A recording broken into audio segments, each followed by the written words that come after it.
Oli, estás en otra. Ay, no, perdón. Vamos, Laura, tú puedes. Oli, estás en otra tesis que nadie va a leer. Hoy vamos a estudiar el mito del eterno retorno con dos casos de estudio. El primero es el filósofo alemán Friedrich Nietzsche y el segundo es la serie de Netflix Love, Death and Robots. Así que vamos allá. Primero, como siempre, para tener contexto general, Friedrich Nietzsche es un filósofo alemán que nace en 1844 y muere en 1900. Él nace en Rocken, Alemania, y es conocido por ser no solamente un filósofo, sino también filólogo, escritor, músico, un tipo con muchos talentos, ¿no? Pero que también es muy conocido dentro, digamos, de su obra por el uso de aforismos, ¿no? O como a mí me gusta llamarle, punchlines. Entonces el man tiene frases como lo que no me mata me hace más fuerte o Dios ha muerto. Y es así como él conceptualiza en unos punchlines, digamos que gran parte de la enseñanza de su obra. A lo largo de su vida, Nietzsche sufrió muchas enfermedades, sufrió enfermedades físicas, mentales, y esto también hizo o lo llevó a retirarse de forma temprana y finalmente a su muerte en 1900, alrededor de los 55 años, bastante joven. La obra de Nietzsche, o Nietzsche en sí mismo, es muy popular porque rechazó los valores judeocristianos tradicionales y nos propone una moral que va mucho más allá del bien y el mal que nos dicen, digamos, las instituciones. Lo que hace a Nietzsche más transgresor de su época es que él nos propone crear un sistema de valores propios que le dé sentido a nuestra vida y que no viene de un ente exterior, sino que hemos construido nosotros conscientemente. Vamos entonces a estudiar uno de sus conceptos más relevantes o más importantes que lo trae acá, que es el mito del eterno retorno. Pero, ¿qué es el mito del eterno retorno? Esta es una propuesta que hace Nietzsche en el marco de su libro Así habló Zaratustra, escrito entre 1883 y 1885. La premisa principal es que todo en la vida y en el universo se repite eternamente y se va a vivir, digamos que la vida como la estamos viviendo ahorita, se va a vivir de forma infinita, se va a repetir de forma infinita. Y esto aplica no solamente para nuestra experiencia humana, yo como Laura, sino para nuestra experiencia como especie, ¿no? Y esto aplica también, por ejemplo, para la experiencia que vive el planeta, digamos, Tierra como tal.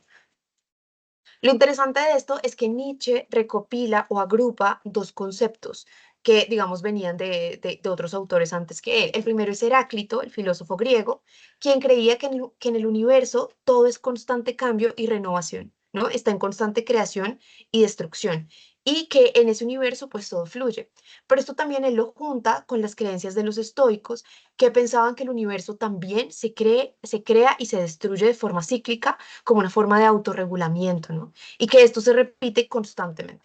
Lo interesante de todo esto es que no solamente es una visión filosófica, sino que Nietzsche para esta propuesta, o digamos que para sí, para este concepto, para el desarrollo de este concepto, estudia física y matemáticas y lo invita, o digamos que hace que a través de este proceso él se familiarice mucho con los conceptos de los ciclos universales, ¿no? Yo creo que por eso también Nietzsche de verdad se está volviendo medio loco, era una persona absolutamente brillante, y pues obviamente una cosa también a veces es consecuencia de la otra, ¿no? Pero Nietzsche no nos deja ahí, no nos deja simplemente con el todo se va a repetir y estamos condenados. No, él nos trae una solución. Y la solución se llama el amor fati o el amor al destino. ¿Y qué significa esto? Con el amor fati, Nietzsche nos propone que hay que amar el destino y que aceptar lo que implica estar vivo, con la tragedia que puede ser estar vivo, con las alegrías, con los errores, con todo lo que conlleva. En esta obra también, digamos, que como les decía antes, no solamente tiene unas implicaciones físico y matemáticas, sino también filosóficas y vas muy bien, muy prácticas también. Él nos pone una prueba existencial.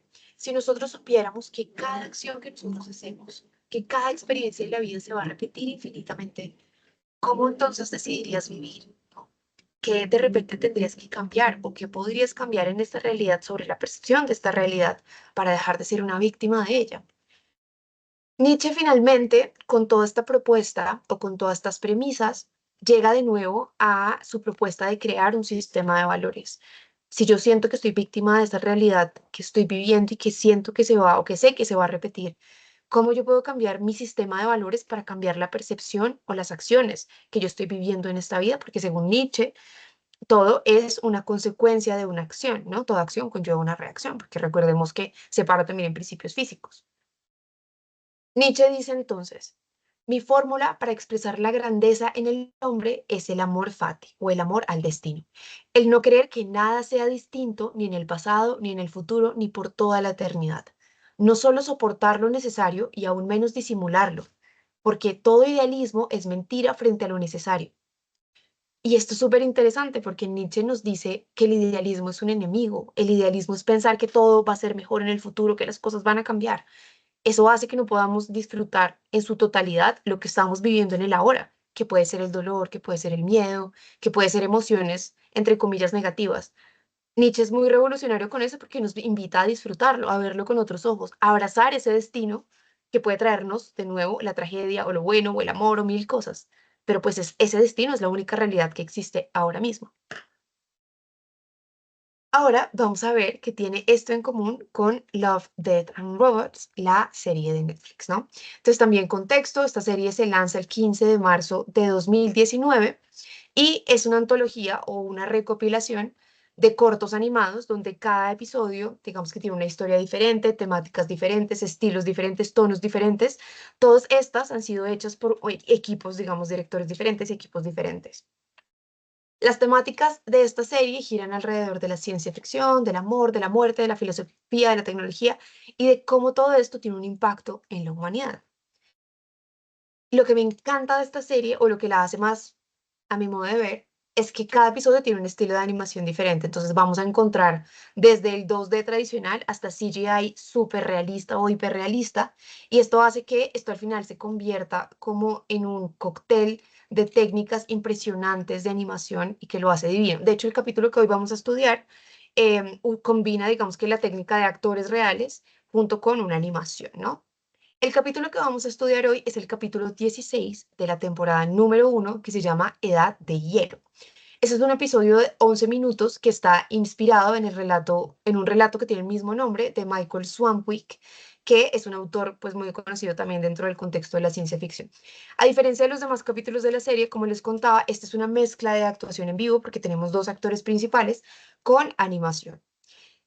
La sinopsis general del capítulo es que encontramos una pareja, una joven pareja, digamos unos millennials, que se mudan a un apartamento nuevo y en ese apartamento o en el departamento se encuentran un refrigerador antiguo, ¿no? Entonces digamos que toda la historia gira alrededor de lo que sucede en ese refrigerador antiguo. Vamos entonces a ver la línea de tiempo de este capítulo. Todo empieza con un descubrimiento, ¿no? Entonces, esta pareja, digamos, nuestros protagonistas de la historia, llegan a su nuevo apartamento, están muy contentos, entonces están celebrando que se acabaron de mudar, sacan dos copas de vino, empiezan a servirlos, pero uno dice, como, ay, se me antoja algo de hielo. Entonces, abre la nevera, que es un refrigerador que ellos han heredado, que venía con la casa, abre la nevera, cogen un hielo, se lo echan al vino y cuando se lo toma, encuentra que en el hielo, cuando se ha derretido, hay un mamut. Se sorprenden muchísimo, van a la nevera, abren el congelador y empiezan a quitar bloques de hielo y descubren que hay una sociedad en la era de hielo justamente viviendo en su congelador. A medida que ellos están observando y que empiezan a ver, a darse cuenta que hay una civilización ahí, la civilización va avanzando rápidamente y vemos cómo pasa de la prehistoria a la revolución industrial, ¿no? Entonces ya podemos empezar a ver cómo hay locomotoras, cómo los edificios están desprendiendo como pues sí, digamos, como este humo, ¿no? Digamos, a partir del carbón y todo lo que sucede en la revolución industrial. Seguimos viendo cómo a lo largo, digamos, del capítulo, en repetidas ocasiones la pareja cierra la nevera, ¿no? Como si cualquier cosa, como si fuese normal que a uno le aparezca una civilización en la nevera. Cierran la nevera y la vuelven a abrir en repetidas ocasiones y cada que la abren está sucediendo algo diferente.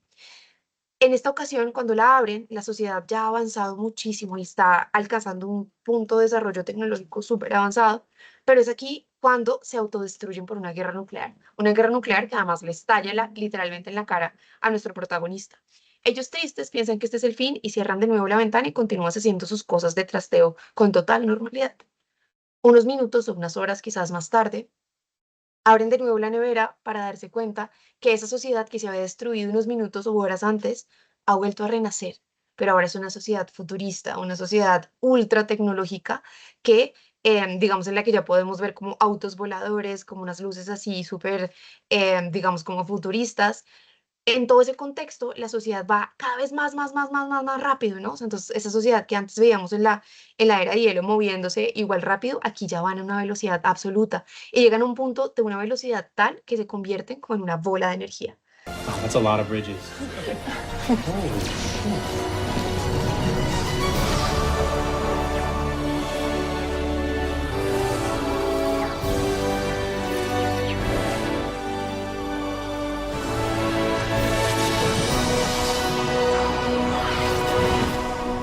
Entonces, toda la sociedad se convierte en una sola bola de energía que de repente implosiona y desaparece. Ellos se quedan de nuevo como, what the fuck, ¿qué pasó? Vuelven a cerrar la nevera y al día siguiente vuelven a abrirla para darse cuenta que el ciclo ha vuelto a iniciar porque lo que descubren ahí es una sociedad o una civilización en la edad de hielo. ¿Qué tienen entonces en común Nietzsche y Love, Death and Robots con esto que acabamos de estudiar? El primero es el ciclo de vida y la autodestrucción o los conceptos de vida de los ciclos de autodestrucción. Nietzsche nos propone, por un lado, que todo lo que sucede se va a repetir eternamente. Y desde la perspectiva de Love, Death and Robots, vemos cómo la sociedad o esa civilización dentro del congelador pasa por ciclos de crecimiento y colapso y como el final de la serie nos hace inferir que ese ciclo se va a volver a repetir. Lo segundo tiene que ver con la aceptación del destino. Desde la perspectiva de Nietzsche, él, con su concepto que nos propone de amor fati, nos habla de la importancia de abogar por la vida tal como viene, de abrazarla por como es, de no querer cambiarla. Y desde la perspectiva de Love, Death and Robots, los personajes, tras ese asombro inicial que tienen como de marica, porque hay una sociedad en mi nevera, al final terminan aceptándolo como algo, digamos que al final está fuera de su control y que solamente pueden un poco como aceptar, ¿no? Lo tercero tiene que ver con la insignificancia del control humano. Por un lado, Nietzsche nos sugiere que los humanos debemos vivir plenamente y construir un sistema de valores y de percepciones, sabiendo o partiendo del hecho que nosotros no tenemos la capacidad para aceptar el destino, sino que tenemos que aprender a vivir mejor en él con la realidad que tenemos. Y desde la perspectiva de Love, Death and Robots, vemos cómo la civilización sigue su curso, ¿no? Indiferente a la presencia de los observadores humanos que, pues, digamos que al final tampoco pueden hacer demasiado, ¿no? Seguramente nunca podrán usar su nevera, jamás podrán usar ese congelador, y quienes al final tampoco van a poder influir o no quieren influir en el destino de esa sociedad que está creciendo dentro de su nevera. Y el último punto en común es un punto que además es súper polémico dentro de la obra de Nietzsche, que es la muerte de Dios. Entonces Nietzsche propone que el concepto, ese religioso de la muerte pues, de Dios, al final se muere, ¿no? Porque digamos que en una sociedad que es simplemente cíclica, entonces al parecer no hay nadie que tenga el control ni que esté revisando desde ningún lado, ¿no? Estamos nosotros de pronto atrapados, no atrapados, hemos sido dejados a nuestra suerte frente a nuestra propia existencia, ¿no? Entonces que al final no tenemos, el universo va a seguirse un curso sin intervención, sin ninguna intervención divina, ¿no? Entonces, ¿cómo qué vamos a hacer? Si no existe Dios, ¿usted qué va a hacer? Y desde la perspectiva de Love, Death and Robots, aquí también hay una similitud súper interesante porque vemos cómo la pareja observa toda la civilización sin intervenir, como si fuese un Dios indiferente o un Dios ausente o quizás un Dios impotente, un Dios que en realidad no puede hacer nada más que observar. Finalmente te quiero dejar con algo de food for thought, porque pues sí, siempre es importante quedarnos con algunas preguntas más que respuestas. ¿Será entonces que nosotros vivimos atrapados en unos ciclos de los que no nos hemos dado cuenta de la misma forma que lo hace la civilización en Ice Age? Y esto, aquí hay una cosa súper interesante, un contexto o un concepto súper interesante. De pronto, a través de la inteligencia artificial, podemos llegar a hacer modelos matemáticos basados en datos que nos permitan entender cómo han sido los ciclos a lo largo de la historia en el pasado, no solamente dentro de la historia que conocemos, sino quizás crear modelos que vayan mucho más allá al inicio de la historia para entender cómo son esos ciclos de inicio y de fin, porque no solamente parecemos tenerlos nosotros como especie humana, sino también nuestro planeta, ¿no? Entonces hay temporadas de deshielo, temporadas en las que, digamos, hay un florecer y temporadas en las que quizás hay un colapso, ¿no? Para volver a empezar.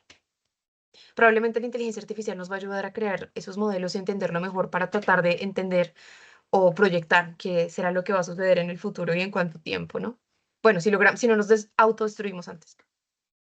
Segundo, ¿cuántas civilizaciones como nosotros habrán podido habitar la Tierra antes y haber llegado tan lejos como nosotros, por ejemplo, en el contexto de inteligencia artificial. Si es que la Tierra ha tenido 4.543 miles de millones de existencia, es imposible que solamente nosotros hayamos llegado hasta acá. A veces pienso que quizás algunas civilizaciones inteligentes se fueron del planeta, lo abandonaron y quizás colonizaron otros, y así como Goku llegaron a otros planetas y empezaron de cero, no lo sé. Me niego a creer que somos la única civilización que ha llegado hasta este punto. Otro punto, ¿será que nosotros somos espectadores solamente pasivos de nuestra realidad o contrario y quizás contradiciendo a Nietzsche, en realidad sí tenemos el poder de romper ciclos, ¿no? Quizás no somos solo unos espectadores, sino también somos actores o creadores dentro de esta realidad. Y en ese sentido, digamos que llevándolo ya a aspectos más prácticos, ¿será que qué es mejor? Intentar cambiar lo inevitable, ¿no? Intentar cambiar una realidad en la que probablemente yo ya vivo o simplemente aceptarla y fluir con ello. Y aquí la pregunta quizás es qué me causa más dolor o más esfuerzo o menos esfuerzo, ¿no? Pues porque al final la realidad es la realidad y vamos a tener que seguir viviendo. La mañana voy a tener que levantarme al trabajo, igual que lo hago todos los días. Pregunta final. ¿Y si Dios, el Dios que nosotros conocemos, igual que la pareja, es solamente un espectador que es incapaz de cambiar la realidad, no porque no quiera, o de pronto no quiere, pero de pronto no puede, ¿no?